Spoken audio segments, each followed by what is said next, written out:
For those coming in, we're just going to give people a couple more seconds to join us, and then we'll be getting started in a minute.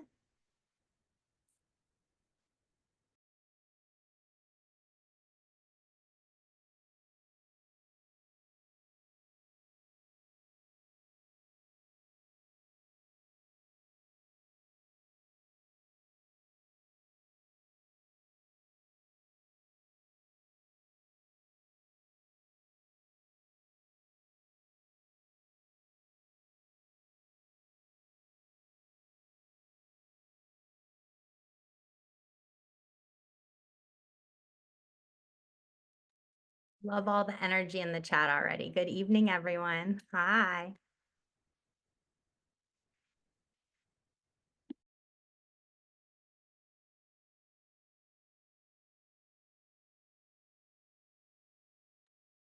All right. Well, in the interest of time, we're going to go ahead and get started. And as people trickle in, they will be able to join us.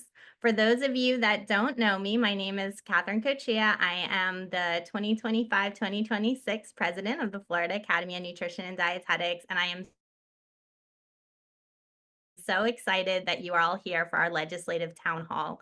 As we get started today, I just want to briefly introduce our amazing PPC committee that have made this webinar happen, and you'll be hearing from them today, starting with our leader, Nicole Roche, who is our president-elect this year. You'll be hearing also from Natalie Castro, some of our other members that are here to support us today include Deanne Howard, Devin Breeden, Dawn Springs.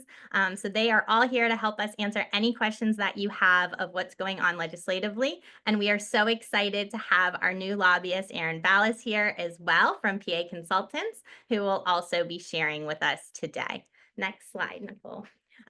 Before we get started, I have a few announcements. So I just want to remind you that it is still our 90th anniversary. I want to thank everyone that came out to our party at Fancy this last month. It was so great to see everybody in their sparkles. You all looked fabulous. If you have not yet bought our 90th anniversary merchandise, it is still on sale, and the QR code is listed on the slide. I'm wearing my awesome sweatshirt. I think Nicole is wearing hers today. It is the most comfortable sweatshirt to wear in your house. So please go on and shop.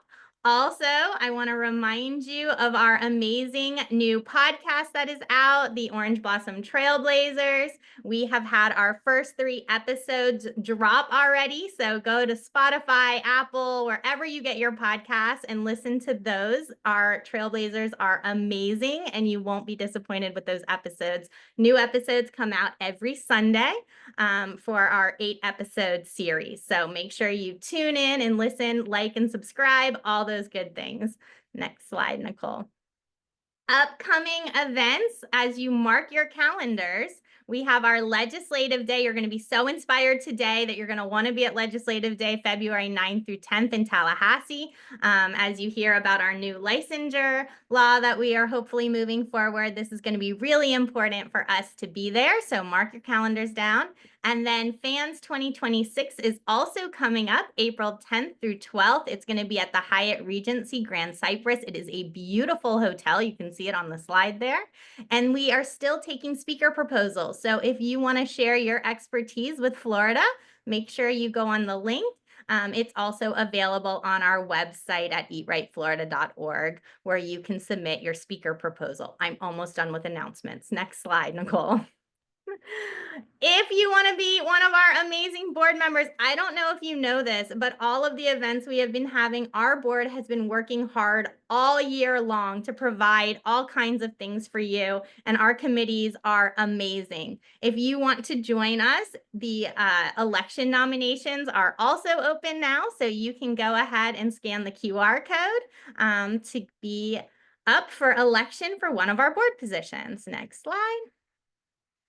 And then lastly, help us help you. So we are offering our legislative workshop free as charge again this year. But if you would like to make a donation to our political advocacy funds, again, after you listen to our amazing presentation, you are going to want to donate.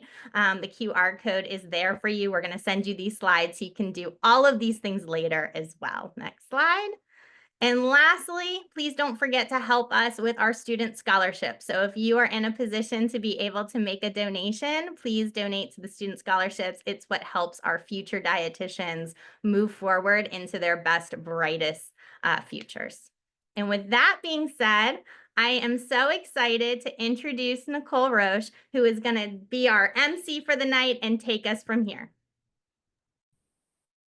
Excellent. Thank you so much, Catherine. Welcome to our Legislative Town Hall. This is always one of my favorite events to host. We get to give a lot of updates because our FAND year begins in the summer. Things just get ramped up. We, start all of our meetings as a new board. So there's always a lot of great updates, and there's a lot of great energy this year in advocacy. So I'm very excited to be able to present amongst others tonight for you. So we are going to talk about Florida grassroots advocacy and licensing. I will handle that portion of our program tonight. And then I'm going to hand it off to Erin Ballas from Public Affairs Consultants, which I can't wait for you to hear her because she brings the energy and the knowledge and enthusiasm for advocating for us as dietitians. And then we're going to have some federal policy updates from Natalie Castro. I know we field a lot of questions on what's going on from the Academy standpoint. So she's going to have some answers, not all the answers, but some for you. And we will go into our Q&A session. Make sure that you are putting any questions that you have into the Q&A section of the webinar, and we will go through those toward the end. So each presentation, if you have questions as they come up, go ahead and put them in the Q&A so that we make sure that we get those covered. And then some announcements at the end. And this is me. I am Nicole Roche. I am your president-elect this year and the public policy chair. We use a lot of abbreviations, so I'll try to spell them all out if at first, if you don't understand some of them. I do live in North Palm Beach. I am in private practice, but I also am part-time with Nourish. If there's any Nourishers here, welcome. I do love working with Nourish and in private practice. I've been on the public policy committee for 3 years. It may actually be 4 now. I started when I was a student, and then 1 year with the South Florida district. Just another quick tip or quick facts on me. I also am very involved in the E3 mentoring program with Shippin DPG, and then a member of the CV Well DPG mentoring circle.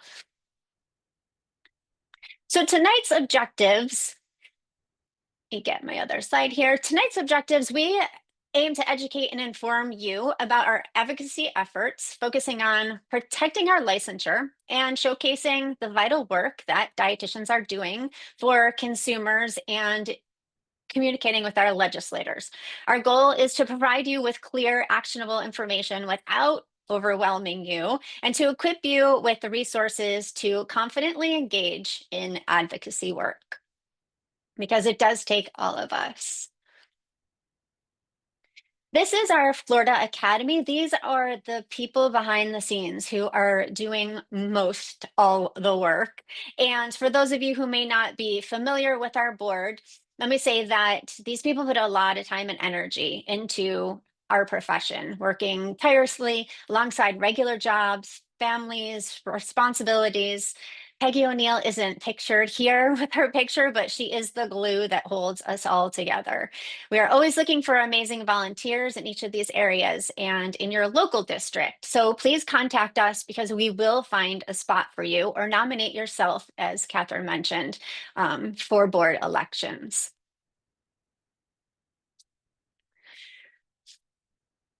So your FAND public policy team, if we break out that little section of our board, I'd like to take a minute to acknowledge the people who meet once a month on the second Wednesday at 7 o'clock at night, and sometimes into 8:30, 9 o'clock at night we have our meetings, but there's always lots to cover and lots to talk about. So we've got our public policy coordinator, Natalie Castro, our reimbursement representatives, Dawn Springs and Deanna Howard Gonzalez. And then we've got our state regulatory specialist, Devin Breeden, from our Central Florida district. And we do have one open slot, our state policy representative. So if anyone is interested, please reach out. And then we have our PPC representatives from each of the districts. And then we have general members who are able to attend these sessions and are just very passionate about advocacy. And if that's you, we would love to have you at our meetings and see what we're all about.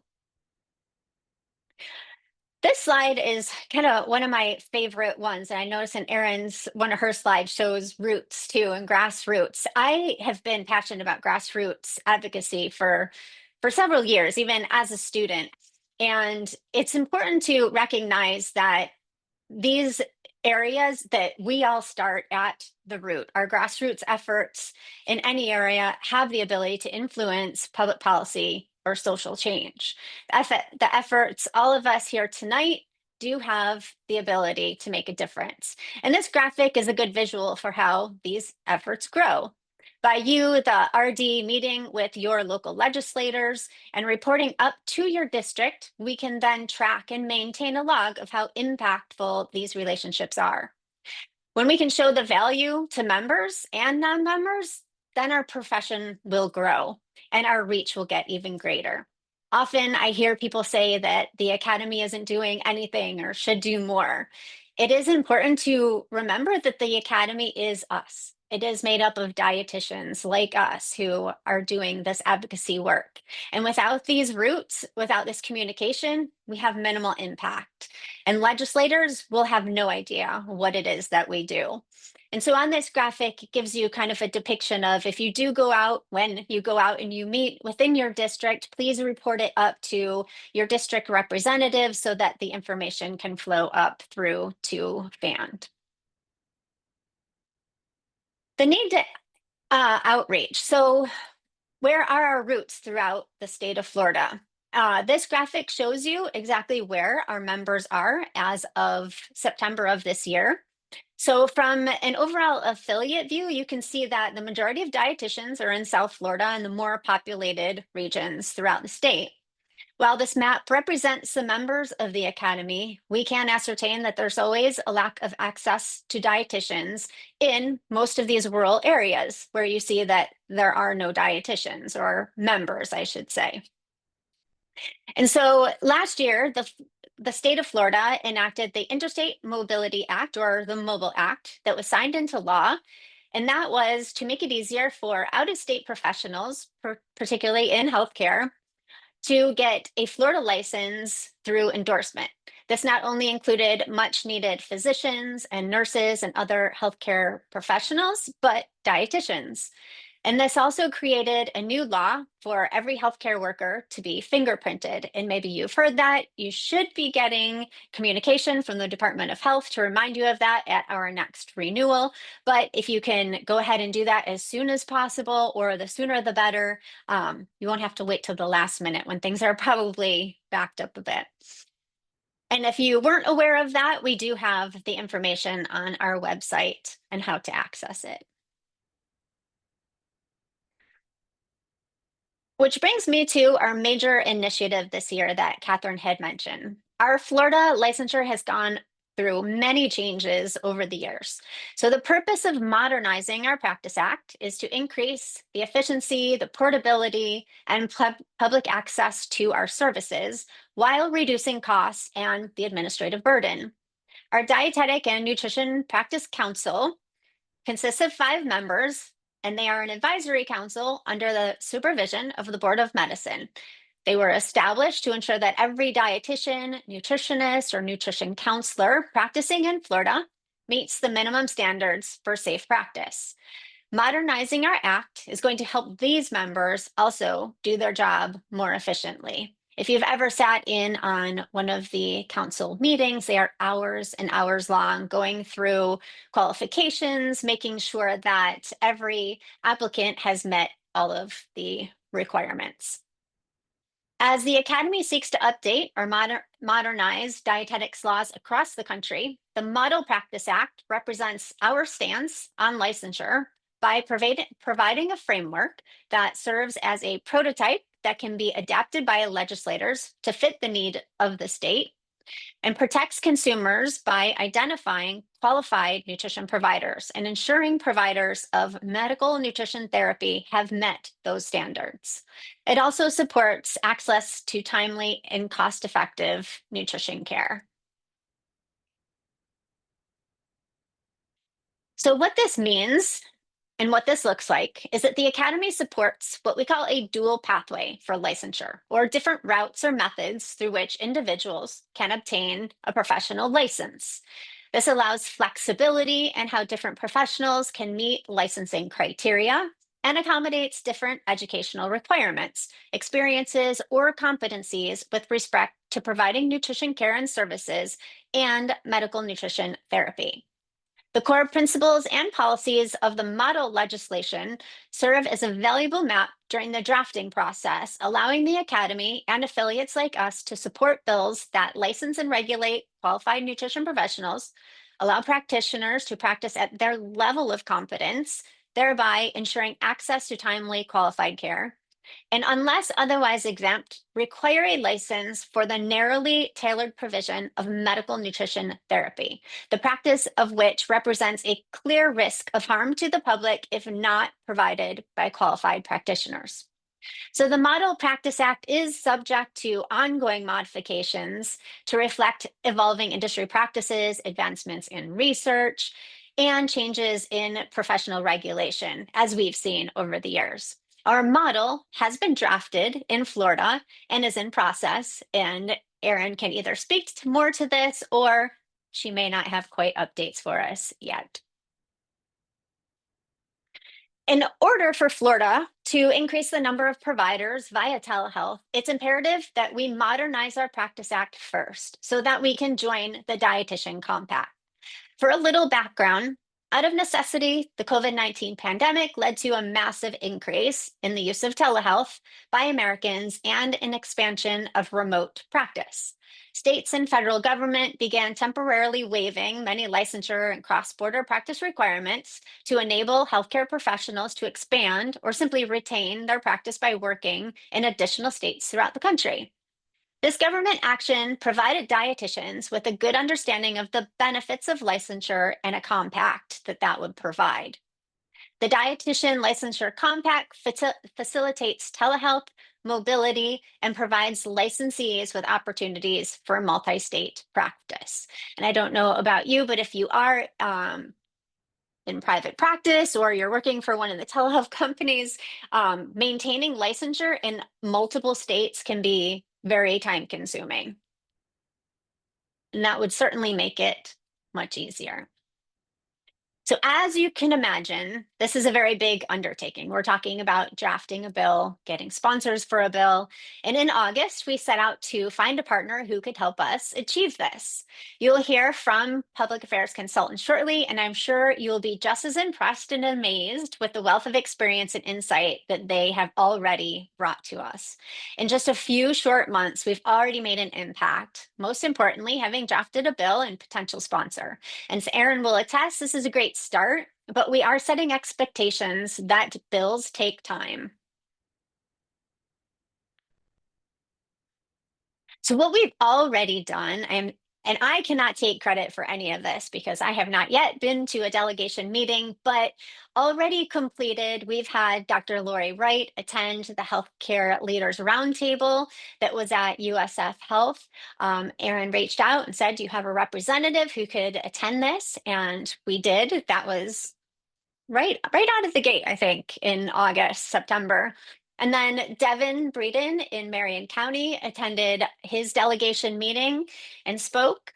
And then we had Carly Roosh, who also had met with Representative Brannon and did a takeover of our Instagram account. So if you are not following us on Instagram, please make sure that you are.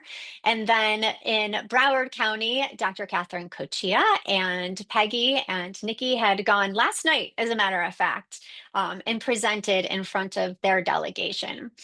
And upcoming with these dates that you see here, if you live in these areas or you are close by or in these counties, please reach out to this person. It is very intimidating to go to your first delegation meeting or any legislative meeting, when you can bring people with you to support you, and to show that, we come in numbers, it is always so incredibly helpful. So even if you don't feel comfortable talking, go and support another dietitian who's willing to do it. So Okaloosa County, we've got Deanna. Duval County, we are looking to schedule, not sure if we have somebody yet from that district. I will be in Palm Beach County, so if you are in my county, I'd love for you to go with me. I am going on November 13th to the L Center of Excellence.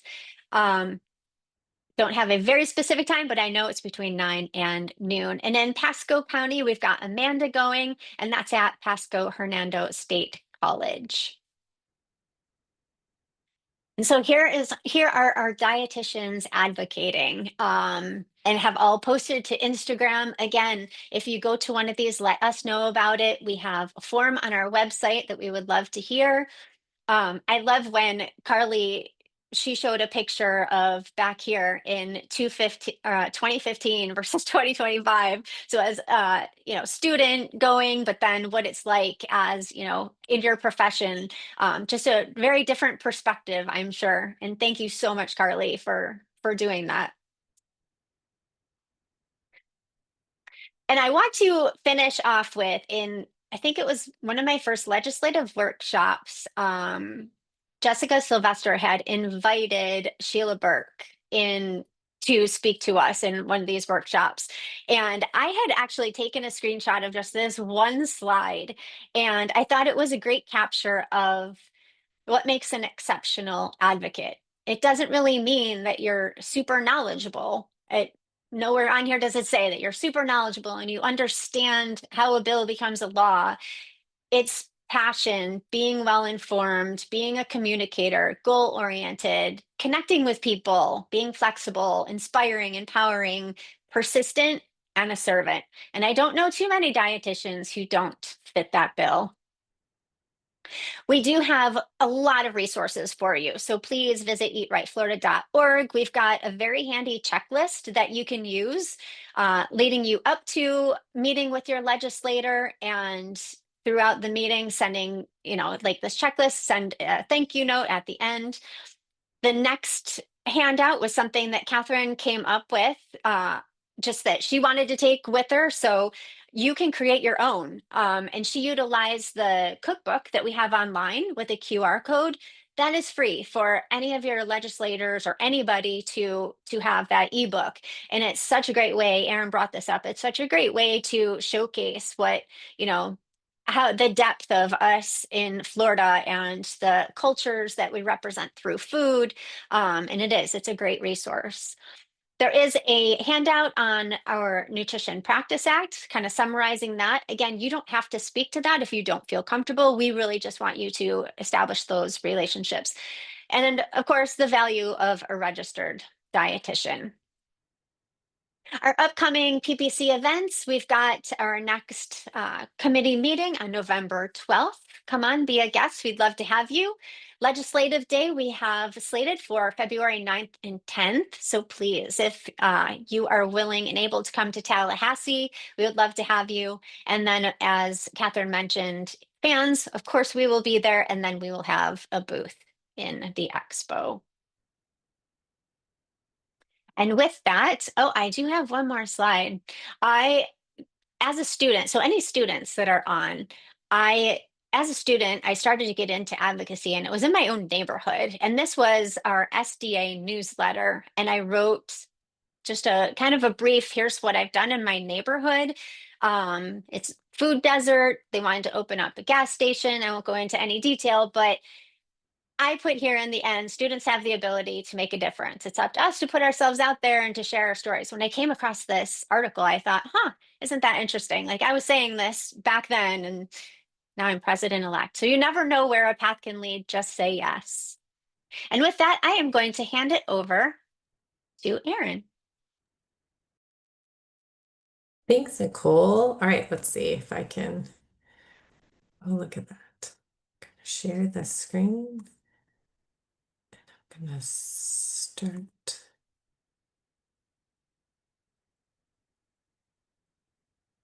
Well, thank you so much, and thank you, Nicole. My name is Erin Ballas. I want to introduce you to the team that gets to represent you and has the privilege of representing you. I am one of three, well, technically five, but three individuals at Public Affairs Consultants. Jack and Keena Corey are the president and founding member. They are partners in life as well as in this business. We collectively, I think, have over 100 years of lobbying between us. But my favorite thing to share is that Jack has had the privilege of lobbying in the historic Capitol when it was the real Capitol, and he lobbies in the current Capitol as well. They have a track record that is unmatched, and we are one of the few individuals who I think you will still see on the fourth floor, working bills and working with legislators. And we're just so privileged and thankful that we get to represent FAND in Tallahassee. So let me start with some important dates to know. We're going to run through kind of what is the legislature, what are they doing, who are the players, and then I'm going to walk you through advocating and how the work that you can do at home can be so beneficial and are foundational before you come to Tallahassee.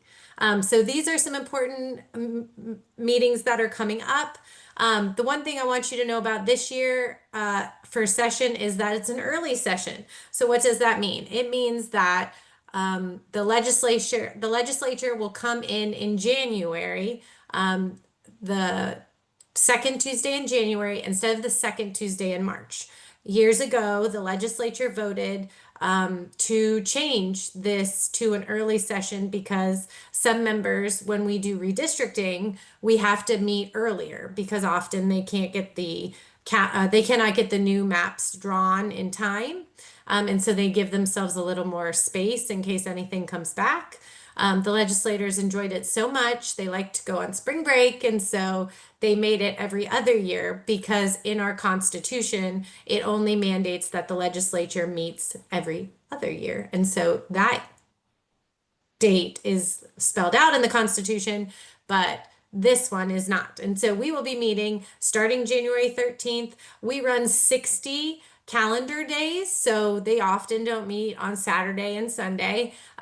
Sometimes they don't meet on Fridays, but those 60 days run all the way through.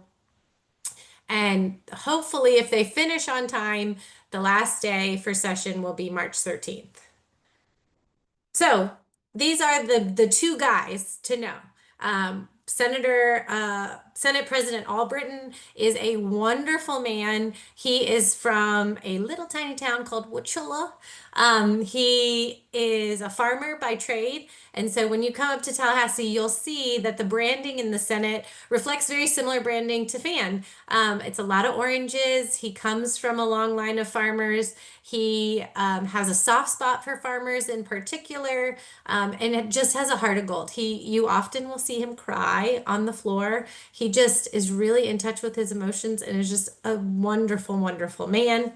The leader of the House is the House Speaker Danny Perez. He is from Miami-Dade County.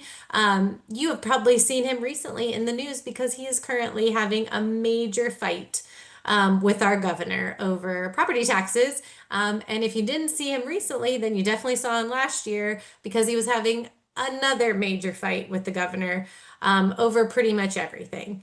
Right now, these two gentlemen are at the helm. But they have some people coming up behind them that will be also stretching their wings and starting to exert some power. And that will be these gentlemen who recently became the Speaker Designate, Sam Garrison. He's from Clay County. He is an attorney by trade. He is very, very smart and has a lot of support from other members. The last Speaker of the House who is from Clay County, some of you will know, was John Thrasher, who passed away this year. At Sam's swearing in, he gave everyone a leather bookmark that is from the chairs that were in the chamber when John Thrasher was sworn in. So he is really looking to bring back some civility to the House. He's not looking to fight. He's really looking to try and unite the Republicans who have been kind of splintered these past couple of years. And then on the other side in the Senate is President-designate Jim Boyd. He is also a wonderful person. He's so kind. He was in the House prior and now in the legislature. He's from Manatee County. He is just wonderful and is also going to do a great job. He only has to have 40 people united, whereas Speaker Designate Garrison will have to get 120 of them to all kind of work together. But they will start moving into more and more power as we move through this legislative session. It kind of crescendos as the days draw near, and then for the sitting leadership, their power kind of decrescendos as we move into the end of session. So these are the new minority leaders. If you've been keeping track, in 2025, we had different ones. And then there was a little bit of some excitement that happened on the floor. And the sitting minority leader, who was Jason Pizzo, left the Democratic Party. He is now a party of one. He is a no party affiliate. And then leader Lori Berman stepped into that position. And then in the House, we maintain leader Fentress Driscoll. She's from the Tampa area. I just like to point out that there are two females who are leading the minority party. And so they are definitely the people to look to for the minority side as they lead their caucus.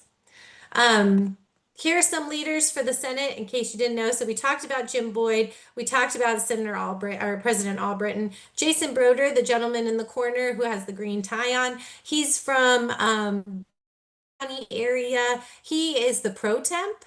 So he actually runs the floor, makes sure all the members' bills are moving, does a lot of the moving and shaking, and was specifically put in this position to be the bad guy.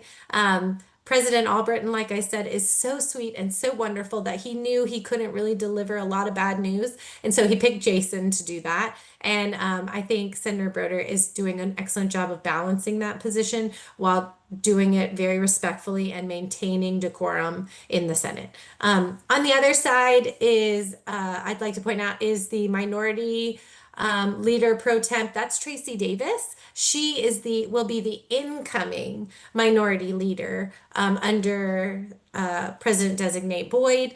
She is from the Duval County area. Just a wonderful person again. She was in the House for years, ran for the Senate, and has been elected by her caucus to take over leadership next year. These are the new leaders in the House as well. So the House has a couple of extra positions that you don't see in the Senate. Those would be the majority whip. His job is to make sure that the majority party all votes together and that they know what the vote will be. And then the deputy majority leader also does that. So she makes sure that all their bills are moving, they're all happy, and that they're all doing what they need to do. And so this is the leadership that is in the House right now. This is the minority leadership in the House, just the same type of thing. They also have whips. This changed this year in that we now have a new minority whip who is Marie Woodson. And then the minority policy chair is Kelly Skidmore. We didn't have a policy chair before, but then the current pro temp is Christine Hunchofsky. She will be the new leader, new minority leader when we switch over under Speaker Designate Sam Garrison. All right, so let's talk about leadership on the first floor, on the plaza level. So we had a very unique situation this past session where we did not have a CFO. He ran for Congress. He ran for Matt Gaetz' seat and became the new congressman over there. So that's Congressman Jimmy Patronis. And then we didn't have a lieutenant governor because she left to become the president of FIU. And so we had a lot of positions that were empty. We also had an empty attorney general position because Attorney General Moody was appointed to become the senator. We're just doing a lot of musical chairs. And so in that, the governor got to select who he wanted to take those positions. You don't have another interim election, so he gets to pick his buddies, and he picked these two gentlemen. The new lieutenant governor is Jay Collins. He is a senator. He was a senator. He had never run for office prior to this, got elected senator, did an amazing job, and was selected by the governor to now be the lieutenant governor. And there are some who believe that he is going to run as well to be governor of the state of Florida. And then we have a new CFO in Blaise Ingoglia. He was also a senator, stood by the governor through thick and thin while he was running for president. And this is one of his rewards for being so committed to our governor. And so that leads us to some empty seats in the House and the Senate. And so right now, I'm going to actually move through this. We do know we have two special elections that have already taken place. So the primary has already taken place to replace Senator Ingoglia. That was won by Dr. Ralph Masulo, who is a dermatologist. He was a sitting member in the House. He got term limited out. Now he's going to come back in the Senate. By all accounts, we anticipate he will win that seat. And then for House District 90, that is Representative Joe Costello's old seat. He passed away. There was already a primary, and so Rob Long won that seat. We're pretty sure he'll, win the general in December 9th. And so they will both become new members of the House and the Senate. Now, I turned in the slide, and then they announced some special elections. So there are two special elections that have been announced. Senate District 14, which was Jay Collins' seat, and then House District 87, which was Representative Caruso's seat. He was appointed and went to become the county clerk of the circuit court and comptroller in Palm Beach. And so those special elections will take place. They will primary in January, and then they'll have their generals in March 24th. But what that means is those seats will remain empty through the 60-day regular session. And so basically, you are down a member in the Senate and you are down a member in the House, and no special election has been called yet. For Representative Temple, he's from the Villages. He left to become the president of Lincoln Sumter State College. That one doesn't have a general election or a primary or general special election have been called. And so you're down 2 seats in the House right now as well. So what does that mean? It still means the Republicans are in control of both chambers. They still have supermajority, which means that they can waive certain rules, and then they can waive all the rules. It's a very unique position to be in.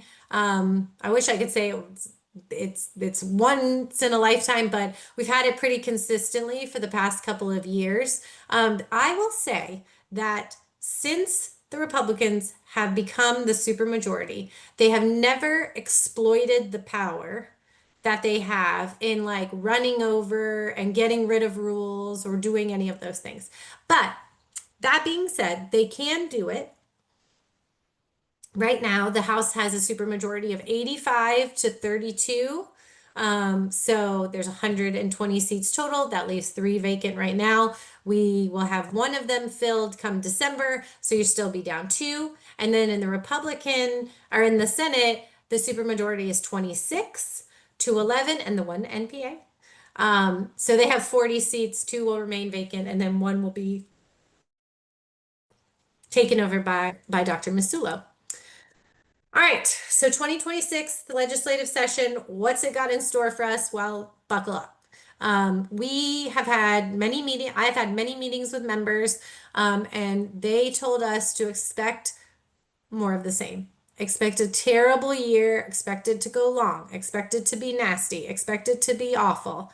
And so why do they expect that? Well, this is one of the main reasons, is property tax and homestead exemptions and the reform that the governor desires to see. The House has come out with 8 proposals that are all constitutional amendments. They run the gamut of totally getting rid of property taxes to not getting rid of them, but only getting rid of some of them, but not the ones that impact schools and not the one that impact. So they said, listen, the governor didn't come to us with a plan. And so we're just going to put out what we think is the best. We're going to send it to the Senate.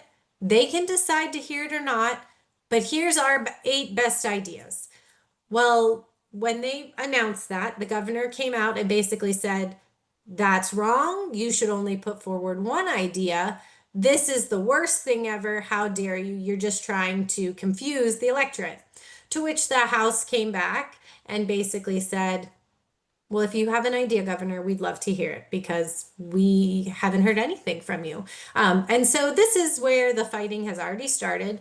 I did have a meeting with the Senate president, and he told us to just take a breath and that property taxes and the choices they made would be made, but that everybody just needs to cool down and not worry so much. So whatever that means, we'll see. But it sounds like the House and the governor are already ready to fight about it. Other things that we know are ahead of us this year, we do know that we are facing a shortfall, specifically in healthcare and with state employees. And it is up to the House and the Senate to figure out how they're going to handle that budget change. We know it's coming. Are they going to proceed forward and say it's fine, we're going to spend every penny we've got now and we'll figure it out next year? Or are they going to start saving? Are they going to start cutting? What's that going to do? It's important to remember that last year they had to extend session by 44 days because they couldn't agree on how to do the budget. And so this year we anticipate that could be the problem again. All right. So how do you get ready for session and what is advocacy? So now you know kind of the landscape, you know what's happening up in Tallahassee, but what should you be doing to prepare and get ready, especially now that we're working towards policy and some significant changes. And so the first thing you need to know about advocacy, it is the act of supporting or promoting or arguing in favor of a cause, policy, idea, or group of people. It often involves efforts to influence public opinion, government policies, or organizational decisions to bring about social, political, or economic change. And so it is something that you can do at any scale, small or large, but it is something that you do collectively to try and bring about change. Why is it important for an association to do grassroots? Because legislators are elected to represent you, but they don't know all the issues that are in front of them or ahead of them. So you have to let them know what is going on and why it's important to them. Sorry about that. And they're more likely to support you the more they hear from you at home. And so meeting them where they are at home and explaining to them why this is important, how this impacts your day-to-day life, and building that relationship is important because when they come to Tallahassee and they see legislation that they think, oh, hey, Nicole came and talked to me, and I think this might impact her. Let me reach out. Let me talk to her before I vote on this because I don't want this to negatively impact her. We always tell this story. There was a he was Senate president, but now he is our sitting ag commissioner. At one point, he was an elected official. He ran an egg farm. And the first bill he had to vote on was about healthcare. And he had no idea how to vote that way. And if it wasn't for the people back home that he met with and advocacy and people he could talk to about it, he wouldn't have known which way to vote, right? He knows eggs, but he doesn't know everything about healthcare. How is he supposed to make this decision? There's no I don't know button. They have to vote yes or no. And so by having people around him and by developing these relationships at home, he knew who he could turn to and who could talk to see about that legislation. So grassroots is always in season. We talk about this constantly. Building relationships at home can run the gamut. It can mean meeting with them. It can mean that you see them at the soccer fields. It can mean that your child and their child are best friends. It can mean that you go to the same coffee shop and you sit and talk to each other every day. But building that grassroots at home is really what matters and is the most important thing before you come up to Tallahassee. So who's your legislator? So the people we want you to focus on are just your state senator and your state representative. You don't have to worry about your congressman. You don't have to worry about your state senators. You don't have to worry about your county commissioners. I mean, not for me. But we just want you to focus on your state senator and your state representative. And luckily, you each only have one. So it's super easy. So how do you find out who they are? You can go on their websites. You can go on floridahouse.gov and you click and you say, find my legislator. You type in your address. It'll give you both your House and your senator. You can also go on the Senate website, do the same thing, type in your address. It'll give you who your House and your Senate member is who represent you. So how do you connect? First, you send them an email. So easy. The one thing we do say is make sure that you copy their aides. A great example of how important it is to develop those relationships is that many an aide becomes a senator. We have a senator right now who was an aide for years, then got elected to the House, and then got elected to the Senate. And so building those relationships, being kind to the aides can be very beneficial because they have term limits. So after 8 years, they're out. And guess what? The aide has been at every meeting and gone to everything and has all this name recognition. And so they run for that seat. And so developing that relationship through talking to the aides is important. You can meet them in person or virtually. Luckily, after COVID, one of the good things is now you can have a meeting with somebody and not have any pants on. It's great.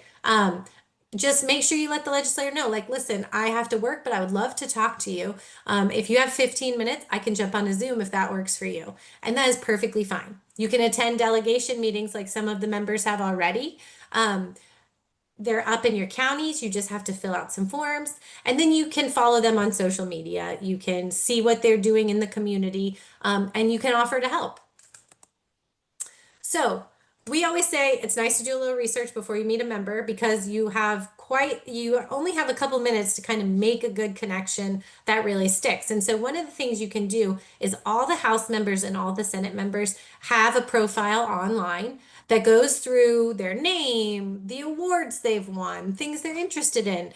Sometimes it lists their hobbies. There used to be a senator, her hobbies were collecting butterfly shape items, roller skating, and swimming.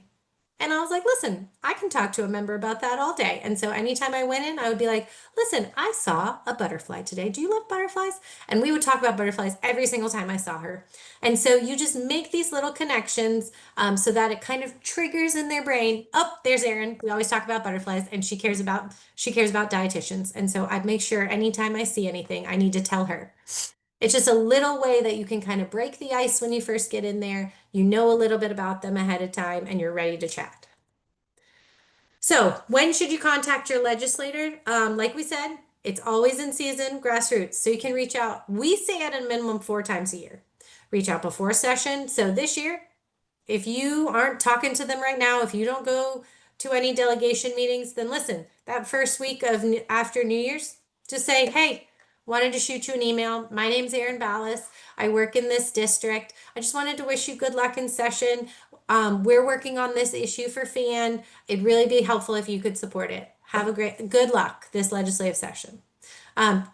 When it is legislative session, we would request that before you reach out to them, wait for us to kind of let you know. There's a lot of stuff happening in the background. We don't want to flood their email at any point with unnecessary emails. So just wait for us to kind of direct you when it's session. After session, always send a thank you email. Thanks for all your hard work. I can't believe how long session went this year. I really love to connect with you once you're back in the district. If there's any way I can help with any upcoming events, please let me know. And then you can also send them a birthday note, holiday wishes. You can also always reach out to them if you're doing a community event and you think that they might be a good partner to work with. Or if you're doing a community event, sometimes they can share their distribution list. And so it can get to even more people and they want to put it out there. They have their own newsletters, same type of thing. All right, so here's what I feel like everybody says. What should I say? Super easy. Hello, my name is Erin Ballas. I live in your district. I am a dietitian, and I'm a member of FAND. We are asking you to support, oppose, or change this. Right now, we're not asking them to do anything, so you're just going to say, I just wanted to introduce myself. If there's any way I could help you with some constituent work, please don't hesitate to reach out to me. That's it. Thanks so much, Erin Ballas. Now they have your contact, they know what you're doing. If you want to set up a meeting, you can ask them for that as well. All right, so you did your grassroots, you've reached out, they recognize your email. What are you going to do now?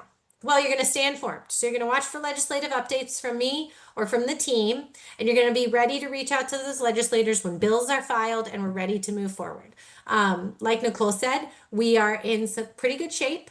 We have a House sponsor and we're really close in the Senate. I'm just waiting to get you some bill numbers, and then you'll be able to have a new one-pager that has a bill in the House and the Senate, and you can say, please support this bill. Super easy. If you ever have any questions, please, please, please, please don't hesitate to reach out to us. We're here to help. We want everyone to be successful. We want everyone to help the legislators learn about your profession and help you change the laws. Like Nicole and Catherine and Peggy said, scope bills are hard and changes like this are hard. But the more we can educate the legislators who may not have had any interaction or any contact with a dietitian to learn the difference, the better off we are. Every meeting I have had with a member to discuss the difference between, to discuss the bill has been like, well, Erin, I just didn't know that. And so they are still learning about your industry. And unless they're like in it on meeting with one of you, they just don't know. And that's okay. We explain it like this. You can't tell me what a mango tastes like if you've never tasted a mango. Well, nobody will understand what a dietitian does if they've never met a dietitian. And that is what we're trying to do. We're just trying to educate legislators on what is happening to you day to day and how things that they do can impact you. All right, so real fast, I just want to run through, we're about to go into an election year. So all of the statewide seats are up. Governor, CFO, Commissioner of Agriculture, Attorney General. All of them are up this year.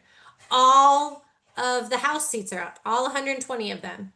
And then 20 of the 40 Senate seats are up for election. So only the even seats this year are up for election. Years ago, when we created the legislature, they didn't want to have a lot of turnover in what they deemed to be the more seasoned or more elevated chamber, which was the Senate. And so they only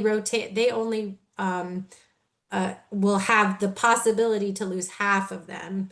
And so they were hoping to keep that institutional knowledge. The other half will be up in 2 years. All right, so these are the term limited members. So if any of these individuals are your members right now, this is their last session. So reach out to them, include that in your email, say, I heard this is going to be your last session. I hope you really enjoy it. If there's anything I can do to help you, just let me know. Just continue to work with them, continue to reach out with them. Like I said, their aides won't forget, they won't forget. Some of them are already planning to run for the Senate. So they're planning to run for these term limited seats. So these individuals will be leaving their seats. They cannot run again. So they are up for, those seats are wide open seats. And so anyone can apply to run for them. And that is it. So we're not going to do questions right now. I am going to switch it over to Natalie Castro, who's going to take over, who is the public policy coordinator. Oh, hold on. I'm going to stop sharing. Yeah.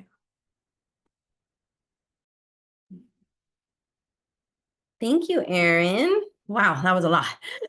I feel ready. I feel ready to go and talk to everybody and shout out, this is who we are. This is what dietitians do. So I hope all of you are just as inspired to be able to do that. So today I'm going to be talking about, what it is that the Academy is doing and focusing on as far as pushing for dietitians to be at the table, to be the ones that are seeked out, to be able to explain what nutrition is all about and all of the stuff that we keep hearing about. So thank you, Erin, and thank you everybody for being here. I hope you're learning a lot so far. For those of you who don't know me, my name is Natalie Castro. I am the Public Policy Coordinator for FAND. So I have been doing this, I think, for two years now on the FAND side, and doing it at the local level for my district and for about 4 years now. So just trying to get the information out. It's very exciting, especially now nutrition is very hot. I hope you guys can all agree. So, whether we can get frustrated as to why there's certain voices that are a little louder and what are their, accreditations or just credentials, lack of, right? But it's really the fact that conversation around nutrition topics are even being had. So this is our opportunity and our time to really be able to highlight what it is that a dietitian does and what we do as a profession. So I hope you can all agree with that.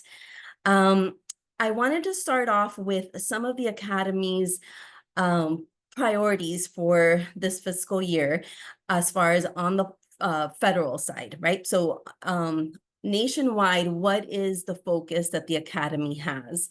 And I'm just going to run through these bullets. We're still focusing on MNT and getting that bill passed. We have the TROA bill that did get introduced into this current Congress. So that is active and we're pushing for that. As far as strengthening our national nutrition programs. So we continue to advocate for that. Great updates that happen in FinCE this year are the Food as Medicine initiatives that have launched within the Academy as well. So you can seek a lot of resources there. But again, just promoting the RD role. There has been a lot of movement in the food as medicine space. We want to continue to advocate for public and private payment for dietitians to get their nutrition care services covered. And then as far as the dietary guidelines, continuing to have supportive evidence that guidelines are attached to it, and also funding. So these are just the Academy's priority list. What I wanted to do is kind of dive into a little bit about everything that we're hearing from the MAHA Commission. I wanted to just go through this timeline just so that everyone is aware. And so if anybody has any questions, what are those, where can you find the resources and what can we do to really advocate for dietitians and just the profession in general. So starting back on February 13th, the Make America Healthy Commission was launched, and then they did an assessment to make our children healthy again in May. Then they released the strategies in September, and the focus that they have is the reform for GRAS food additives. They want to advance research related to vaccines, chronic disease, and metabolic health, restrict access to unhealthy SNAP foods, reorient the dietary guidelines of Americans and make sure that there's no corporate interplay, increase access to primary care and telehealth, and ensure that there's the interoperability between health insurance providers and ban pesticides and promote regenerative agriculture. So the Academy is really pushing for evidence-based policies. So while these things might sound great, we want to make sure that we have evidence to, and we're focusing on what the root cause is behind poor nutrition and chronic disease, and making sure that there's an actual plan of action to be able to carry these initiatives out. Another thing I wanted to point out, so there's a lot of people involved in the MAHA caucus. There's actually a nice little graphic that kind of goes over everybody, but we're not going to sit here and talk about all of that. But something that is interesting is that we do have one of our Florida representatives is actually on the caucus. So that's Vern Buchanan. And so I think he's up in like the Longboat, Burlington area.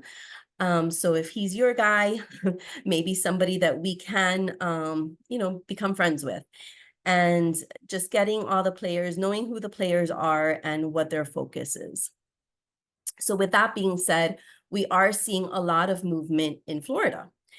So some in general, as far as state influence legislation that has started to be seen, influencing these things that are coming from the MAHA movement, things like banning food dye from schools. So these are the states, ultra processed foods, SNAP restrictions, just a list of different things within different states that have been more active. There's also been legislation under influence and for consideration. So in Florida, for example, ultra processed foods did not pass. So they, that's something that was brought and failed. Now, interestingly enough, tomorrow, actually, I will be sitting on a panel discussion with Senator Renee Garcia from Miami-Dade County. So Dr. Rivera and I are going to be sitting as the dietitian experts to discuss food dyes in Miami-Dade. So more to come on this. It's actually an open event to the public. So if anybody wants to attend, you can. Here's the information. If you want to take a picture, you're more than welcome to attend and listen in, and we will report back what happens. So again, just a lot of movement. The other thing that's been happening is SNAP food restriction approval waivers have occurred in these different states that are highlighted in green. So in Florida, we do have a restriction now to ban or to restrict soft drinks, energy drinks, candy, and prepared desserts from the SNAP program. So that was approved. So how do we, navigate moving forward with the MAHA movement? As far as from the Academy's perspective, what they really want to do is make sure that dietitians are the trusted voice for food and nutrition. And we just want to make sure that we are delivering that one message. As far as from the Academy, they have been meeting with or trying to set up meetings with different caucus leaders. They have put out an open letter to Secretary Kennedy, inviting him to learn more about who we are and what we do, meetings with key administrative staff, and there's a whole campaign to protect nutrition and infrastructure. There's also been member webinars that have reviewed this and provided up-to-date updates as to anything that we do know or that has been happening and sharing it with the members. There were a lot of great sessions at FAND this year as well, just to keep everybody in the loop. And one of the really cool ones that have been circulating is the nutrition fact check. So I wanted to make sure that everyone was aware of that. And I'll review that actually in a second. But if you did want to learn more about the MAHA movement and all the details, the Academy does have this Navigating Make America Great Movement webinar available for you to review if you'd like to purchase that. And it just really dives through who those key players are, what their role is, and where they're going with all of this. So going to the nutrition fact check, how many of you have already tapped into this resource? Just curious. Has anybody already started to use it? I can't really see the chat. but I hope you have, if you haven't quite yet. I'll try to put in the link there so you can just click on it. But there's the website. So you log in and you put in nutrition facts. So basically the Academy is putting together all of these hot nutrition topics that are floating around that we're seeing from all the influencers and people just with misinformation, and amplifying science-based nutrition facts for dietitians to be able to use, so that way when you're creating content, you have the latest research and you can speak on these topics. If I can advance my slide, that would be great. So right now we have things like seed oils, food dyes, ultra processed foods. And so these are going to be things that we really want to make sure we have available. And so they've put together one page consumer flyers, a video for the Academy, and as far as the Academy spokesperson being able to kind of give a quick highlight, and having the social graphics. Give me a second, baby. It's beautiful. Sorry about that. It's time for bed. So we have these different areas that we want to make sure that if you feel the need that on your social media you want to get out there and provide information, that you have content and you have resources that you feel confident in the information that you're sharing and providing. So check out these nutrition fact checklists. They're pretty neat. All right. The other hot topic that's happening is the government shutdown. So what does that mean for us and for the Academy? So basically just any program that runs from the government is there might be some issues. So we had the extension from the telehealth waivers that could be affecting the way we deliver nutrition counseling services. But again, this is really targeting just Medicare at the moment, right? So currently what's happening is that Medicare has reverted to pre-pandemic telehealth rules. And that's where we're at as we wait for any changes to occur. Medicare, the other area that has been affected is the Medicare Work Geographic Index floor expiration. So that has to do with the physician's fee and the local cost, and again, related to Medicare. And then our community programs. So SNAP, WIC, and the child nutrition programs are expected to have a lapse in their funding. So if you work with any of these programs, if this is part of what you have to do, then you want to make sure that you're staying up to date. The Academy is, again, updating the website for the government shutdown on their site. So the link is, I can provide the link so you can open it up directly, but they are posting that information and keeping everyone up to date. So what else can we do during this time? The biggest thing is our action alerts that the Academy puts out for us. These are very easy ways to send out messaging to our congressmen to say, hey, did you know that this was going on? Please support us. So there's a ton of stuff going on. We have quite a bit of action alerts. I think this is the first time I see this many all at the same time. But again, they're very easy. If it's your first time filling one out, you just put in your zip code and your address, and it will send these messages directly to your representatives. And there's not too much more that you have to do. You could personalize the message if you want. There's a space for that, or you can use a template that has already been populated with a tailored message to explain what it is that we're advocating for. So an example would be to urge Congress to remove the barriers to telehealth services. And then again, it explains why and what we're doing. But like down here, you could see that Torah is part of it. We have that call of action is available as well. So hope you can send all of them, but if you want to pick and choose, that's your option too. And basically, that's all I had to share today. But just I wanted to provide you with this information, just to get involved. If you have any questions for the Academy, you can send them directly to govaffairs@eatright.org, and you can visit the advocacy website on the eatrightpro.org website that has a wealth of information and up-to-date news as well. And if there's anything I can help answer, I think we'll do that in the Q&A. So thank you, guys.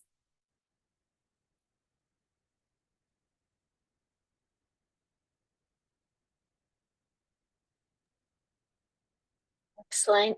Thank you so much, Natalie. All of those resources are so incredibly helpful, and we're seeing in the chat. So thank you. And thank you for all those very important updates.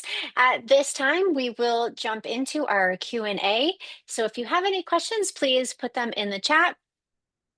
I'm going to hand it over to Catherine. All right, so we have a couple questions that are in the chat that I thought would be great to answer live. So thank you, team. And again, thank you everyone for your amazing presentations. So the first one is from Carly, and it is, in the proposed licensure bill, would the licensing requirement be similar between the LDs and the LNs outside of the RD credential? So kind of what's the difference between a licensed dietitian and a licensed nutritionist is the question. I could take that one on a little bit. So in the new pathways that we have, the difference really is in medical nutrition therapy, and separating out that registered dietitians are the providers of medical nutrition therapy. So creating that separate pathway is, again, going to simplify things and is going to allow us to enter into that compact. And it really just, it clarifies where the credentials and where the expertise lies. Hope that answers that. Okay, our next question is from Sherry. Apologies if I missed it, and I think this one is for you, Erin. Is it recommended to email direct to the representatives directly with their email address, or should you use the formatted form on the state websites? Oh, that's a great question. So I would suggest emailing them directly. They get both, but you can't CC their aides when you use the format. What often you'll get is you'll fill out that little form and then they send you an auto response. But I think I saw in the chat, there's a setup for how the order in which you send an email to a House member or a senator. They all have at FL House or .gov or at flsenate.gov. In the Senate, they switch. They put their last name first and their first name second. And in the House, it's the opposite way. I just always opt to send them an actual email. That's probably the better way to go about it. But if you can't, any way to reach out is good. And then they'll circle back to you and then you'll have their actual current email if that's too much. Perfect. And Erin, I've got the next one for you too. Okay. Any new news on the Florida MAHA Commission that was announced? Oh, what a great question. So I have already reached out to their director, and said we are interested. And I let the governor's office know we are interested as well. So we're just waiting on pins and needles to see if that commission ever actually meets or if it was just another idea that we had and we put out there real fast, but we haven't totally fleshed out. I think there is some desire to have the legislature move through having that commission become a reality. But again, we are in the waiting process to hear. But they have our name, and I have suggested that we have multiple people we would love to put on that. So we'll see how real that commission is. Hopefully in the next couple weeks. All right. Thank you so much. So you heard it here, Florida Academy trying to be on the Florida MAHA committee if possible. An anonymous attendee wants to know, what is the most urgent issue or topic to contact leader or senators about? I would say right now it's just to start talking to them. Just having a general conversation and developing that relationship we talked about. Once we have bill numbers, then we will send out a new alert that will let you know this is what you need to talk about. This is the priority. Here's the one pager that goes over everything in the bill. We will make sure you are well equipped to answer any questions. And here's the number one thing I will tell you.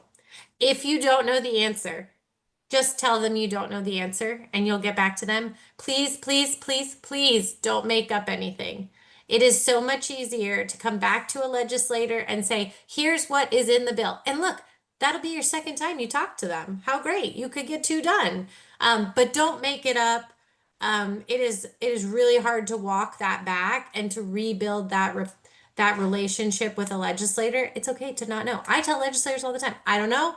Anytime I feel like I don't know it perfectly, I say, let me get back to you. It's so much easier to go back, check, have all the stats, have all the things ready than to say it off the top of your head and be wrong. The other thing I would say too is if you are talking to them and you make a mistake, own up to the mistake. You don't have to keep digging any further. Just let the member know, you know what, sir, I said the wrong stat. That is actually this. And here, I just wanted to correct it.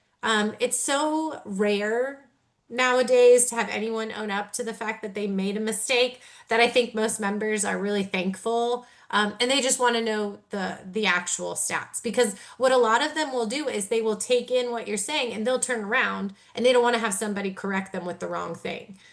So just being really open, honest. But if you don't know the answer, just say, I don't know. Let me get back to you. That's the best thing to do. Yeah. Thanks so much. That's amazing advice. And just a reminder, everybody, we have Erin to go to, and we also have our amazing PPC committee members, and then you have your district public policy leaders as well. So you have a variety of people that you can ask for help if you're not sure what to say, what to do, and they will support you through this process. This is really for, I think, all of the members of the committee. This is my first town hall. I'm always hesitant to send out action alerts because I feel discouraged. I rarely hear how they truly influence legislators' decision making, and I feel like the messages get lost in the mix. Do you have any examples of action alerts in the past that have pushed forward major changes for dietitians? Ooh. Natalie, you want to answer that? You took your.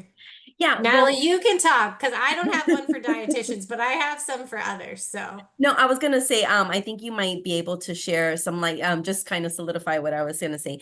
But with the feedback I have gotten from, especially at the Capitol, the nation's capital, is that all these action alerts are putting pins into topics that are important, and that's why we do need everybody to go ahead and submit them. So over this past since the re-election, or since this year, I guess, we've had over 35,000 action alerts go out. So the fact that we can have that number to say that, hey, this attention, they're like flashing signals for everybody. So from what I've heard from different offices is that this is drawing attention to a specific issue, and the more that they hear about it, that the more that they want to find out some more. And I think we've gotten some good feedback too, regarding, hey, I keep hearing about this nutrition thing. What is this? And then that's what's causing people to really jump on board and want to find out and make these connections. Erin, I don't know if you want to share some examples from another. Yeah, so I will say call to actions are great, especially when they're well coordinated. So a great example, it happened just last year. There was a substantial hemp bill that was going to kind of rewrite the regulation of hemp in the state of Florida. And there was an organization who didn't like that they were going to regulate this industry, and they got every one of their sellers, producers, and then anyone who purchased their products to send letters. And they weren't form letters. They were like, this is how this impacts my life. This is this. And a member came in with a binder, no joke, this big. They had printed out every single email. And they were like, how can this be good legislation if this is what they feel like? And that bill ended up dying. It didn't have a companion, but there was a lot of movement around it. And so I would say that when you draft your own call to action, a member, especially an aide, will take that often and put it in an envelope or put it in whatever their folder is so that they know this is a bill that somebody had an opinion on. And then the member can go back through. And so I would say that they do have an impact. And you never know what's going to resonate with a member. And so I could write an email that has like no impact on them, right? But if Nicole and Natalie and Catherine and Devin all write an email too, and then Devin hits the one thing, right? All of those emails now are important, right? All five of what we said is important because Devin hit the main talking point we needed. And so it's just best to kind of have a full blitz when it comes to an issue. And so I would say it definitely would have an impact. I love that. I think So that brings please don't lose hope. Keep sending them. Yeah, send your action alerts and they come out all the time. And if you're not following us on Instagram, please follow us on Instagram because we're constantly putting out when there's a new action alert, a new thing for you to get involved in. So make sure you're following our social media accounts as well. All right, I've got another question for you guys. As students, how can we best support these policy initiatives? I feel like because I don't have my credentials, my voice doesn't matter as much. How can we make an impact? So same way, still developing your grassroots, still doing all the things, because here's the thing. If a legislator suddenly decided to get rid of licensure completely, that would really change the trajectory of your education. A great example of this is that under Governor Scott, while his daughter was in school getting a degree in design, he said that we should deregulate them and that they shouldn't have a license. And she came to committee and was like, my dad is wrong. This is a bad idea. And so she had a huge impact and they killed the bill. They killed that bill. They pulled design out of it. And she does that for a living now. So I would say students have a huge impact. You show legislators what is important to a generation that most of them don't understand. And that is the honest to God truth. They are always looking for ways to connect with your demographic, with students, and how they can better connect with them, how they can talk to them, how they can, resonate with them. Because you have to remember that you are the people who elect them.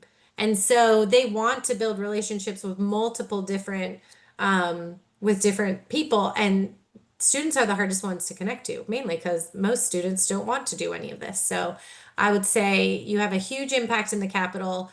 I know that legislators love to see students. They love to hear what they're doing and the choices they're making. And so being involved in organizations like this will definitely help educate you on what's happening so that you can make sure that the industry you've chosen to study and to learn about and to go into is preserved or is put on the best foot forward so that you have a lot of longevity in that position. So I would say absolutely you should be involved. Great responses. And I'm seeing one in the QA that I think is really a comment. I believe many representatives and senators love talking with students who are also voters. And I think that's a great point to make. All right, there's only one more question in the chat. It's from someone that is an FSU student that lives in Indiana. They're not yet a CDR credentialed, but they're a member of the academy. They'd like to get involved in legislative activities, but they weren't sure if they should do that in Indiana or Florida.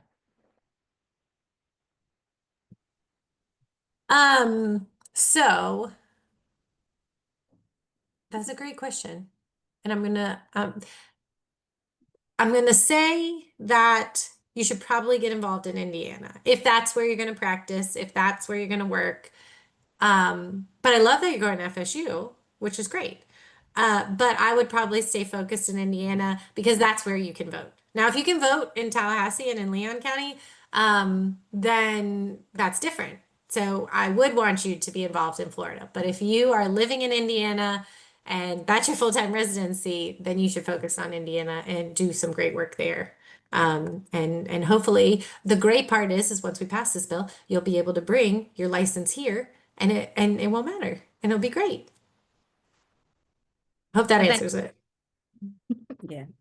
I think something else to point out, because I think both of the questions kind of hit it, is that, the reason why these congressmen want to talk to us is because we vote for them. So they want to hear from their constituents. And that's why everything is centered around who is our representative in our district.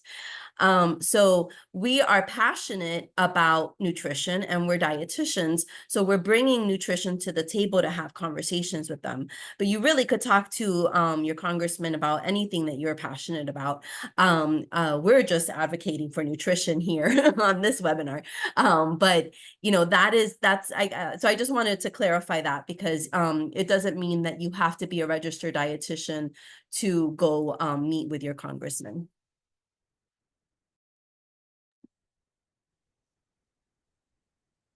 all right, I think that is the end of our questions. We just have a couple of announcements to remind you all of. So just again, we're re-highlighting Legislative Day. If you were inspired by today, you've been contacting your legislators. I know a lot of you in the chat were looking up your House representatives, your Senate representatives, and also following us on Eat Right Florida on their Instagram account. I saw that in the chat too. So make sure that when the information comes up for Legislative Day, that you are the first to sign up for it on February 9th through 10th. Put it in your calendars. And then FANS, again, is going to be April 10th through 12th. It is going to be amazing. We are so excited. It's going to be bigger and better and awesome. So make sure that that is in your calendar as well. And then lastly, as we close, don't forget, if you enjoyed this webinar and you want to provide financial funding for our amazing legislative efforts, please scan the QR code, make a donation. This money gets used for our advocacy to be able to do great things like hire Aaron and PA consultants. So that way we can continue to work on our legislation efforts. So please make a donation. And with that being said, I will let the final send off come from Peggy. Well, I want to tell you first and foremost that we already got one donation. So thank you for that. Appreciate it. Keep it going. Feel like we're on one of those telephone marathons, keep donating. But that's really true. We can really make a difference if we have enough funding to sit with our, lobbyists, our legislators, and all of that takes time, money, and effort. So their CUs will be emailed through a constant contact. Last time I did this, a few people said, I never got my CU certificate. And then I looked through the constant contact. If at any given time you've requested to not receive our emails, it will not send it to you, whether you're a member or not. So if within a few days by the end of this week, you don't get that email from us that says, thank you for attending, here's your CU certificate, a couple of other things, then email us at info@eatrightflorida.org. And as always, thank you for your time and your support for us and for our profession, and have a wonderful evening. Thank you, everyone. Bye.